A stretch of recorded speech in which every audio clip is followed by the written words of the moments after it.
توڑ پھوڑ کیا، اور وہ ممبر و محراب جو صلاح الدین ایوبی رحمۃ اللہ علیہ نے اپنے زمانے خلافت میں وہاں پہ ممبر بنایا تھا اور جو مسجد کی تعمیراتی کام کیا تھا، وہ سب کام انہوں نے ملیا میٹ کر دیا۔ ممبر کے آگے کا حصہ جو ہے مسجد اقصیٰ کا، انہوں نے باقاعدہ آنکھ پہ جلا دیا، اور اندر کی جو نقش و نگار چیزیں ہیں ان یہود نے اس کو مسمار کر دیا۔ یہ مسلمانوں کی نشانی تھی، بیت المقدس مسجد اقصیٰ۔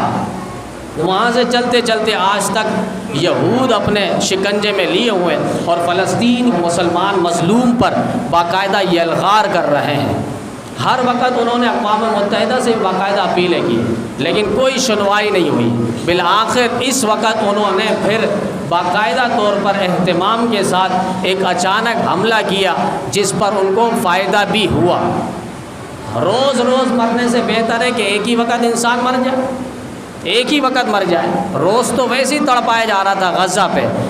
شام میں اور دمشق پہ، اب حلب پہ بھی باقاعدہ حملہ کر چکے ہیں اسرائیل۔ یہ اسرائیل خون خوار درندہ اور بھیڑیا بن چکا ہے، اور یہ امریکہ کی ایک ناجائز اولاد ہے۔ امریکہ ہی اس کو پال رہا ہے، اور پوری دنیا کا کفر اس وقت ایک ہو چکا ہے، جو کہا جاتا ہے الکفر ملت واحدہ۔ پوری دنیا کا کفر ہر اعتبار، کوئی ظاہری طور پر سامنے آ رہا ہے، بیانیہ دے رہا ہے، باقاعدہ بحری بیڑا بھیجا جا رہا ہے، ہتھیار بھیجا جا رہا ہے اسرائیل کے لیے۔ امریکہ نے باقاعدہ اعلان کر دیا، یہ ساری چیزیں ہو رہی ہیں، لیکن مسلم حکمران جو سجے سجائے اور لدے لدائے، ایٹمی طاقت اور پاور ہونے کے باوجود، ایٹمی ہتھیار ہونے کے باوجود، ایٹمی ٹینک ان کے پاس ہونے کے باوجود، لاٹھی اور چھڑی دکھانے کے بس اسی پر رہ گیا ہے، اور شوشا اپنا ستارہ اور اسٹار دکھانے کے پیچھے رہ گیا ہے۔ وہ یلغار، وہ جملے، وہ حملے ان کو قدر مشکل باشد، یہ کرنا بہت مشکل ہے۔ بس مذمتی بیان ٹیلی ویژن کے حد تک، اپنی چند مفادات کی خاطر، اپنی کرسی بچانے کی خاطر، اپنے آقا کو ناراض نہ ہونے کی خاطر، جو امریکہ ہمارا آقا مولا ہے وہ ناراض نہ ہو کہ ہم میڈیا پر آ کر اس طرح کی باتیں کریں گے، اور اب صرف جواب سے نہیں لاجواب کرنا پڑے گا، اور صرف مذمت سے نہیں مرمت کرنا پڑے گا کہ مسلمانوں پر اس طرح یلغار کسی صورت میں برداشت نہیں ہے۔ اسرائیل کو کسی نے تسلیم ہی نہیں کیا،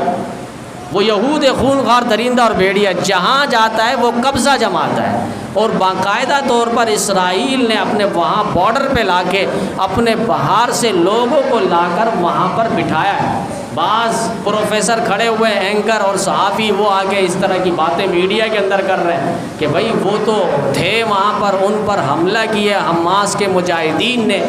یہ وہاں رہنے والے باشندے نہیں تھے، ان کو جنگجو لوگ وہاں سے باقاعدہ باہر سے لا کر اسرائیل کے اندر ٹھہرایا گیا ہے، اور ان کو شروع سے تربیت ہوتی ہے۔ ہمارے ہاں بچہ اسکول میں جاتا ہے، تعلیم حاصل کرتا ہے، وہاں اسکول کے بچوں کو، بچیوں کو باقاعدہ جدید اسلحے، ہتھیار چلانے کا مشق اور ایکسرسائز کروایا جاتا ہے، اور باقاعدہ وہاں عورتوں کو بھی ٹریننگ دی جاتی ہے، اور وہاں کے قانون اور اصول اور ضابطے کے اندر یہ بات لکھی ہے کہ آپ نے اسلحہ چلانا سیکھنا ہوگا، آپ نے فلاں عمر کے بعد سے اتنی عمر آپ کی ہو جائے آپ کو ٹریننگ لینی ہوگی۔ اتنا بڑا خون خوار درندہ، ہمارے 57 کے قریب اسلامی ملک لبے خاموش بیٹھے، وہ پتہ نہیں کس سے ڈر رہے ہیں۔ کاش کہ وہ جرنیل صحابہ، ان کا کوئی ایک چنگاری اور زکوٰۃ ہمیں یہاں پر نصیب ہو جاتی۔ وہ افغانستان پہ جو طالبان ہیں، ان کے ایک جملہ،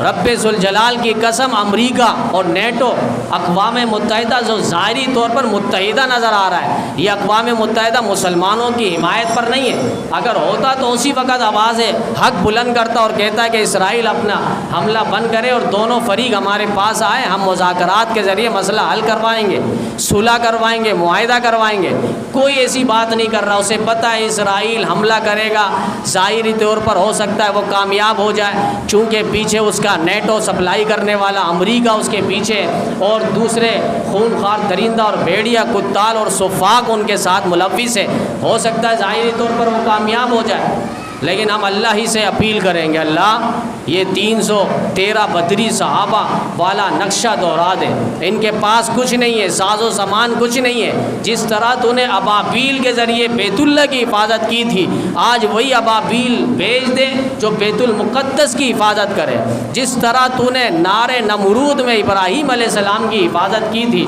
اللہ آج غزہ کے مظلوم مسلمانوں کی حفاظت فرما، جس طرح تو نے موسیٰ علیہ السلام کو فرعون کے مقابلے میں نجات دی تھی، اللہ فلسطین کے مظلوم مسلمانوں کو اسرائیل کے مقابلے میں نجات عطا فرما، جس طرح کنعان کے کنویں میں حضرت یوسف علیہ السلام کی آپ نے دستگیری کی تھی، اللہ آج فلسطین کے مظلوم مسلمانوں کی دستگیری فرما۔ یہ سارے شوشہ مسلم حکمران بیٹھے ہوئے ایک جملہ کہنے کو یہ پتہ نہیں کیا شرم اور عار محسوس کر رہے ہیں، اپنی چند مفادات کی خاطر، کرسی کی خاطر، عہد و منصب کی خاطر ایک جملہ لب پر لانے پر یہ ڈر اور خوف محسوس کر رہے ہیں۔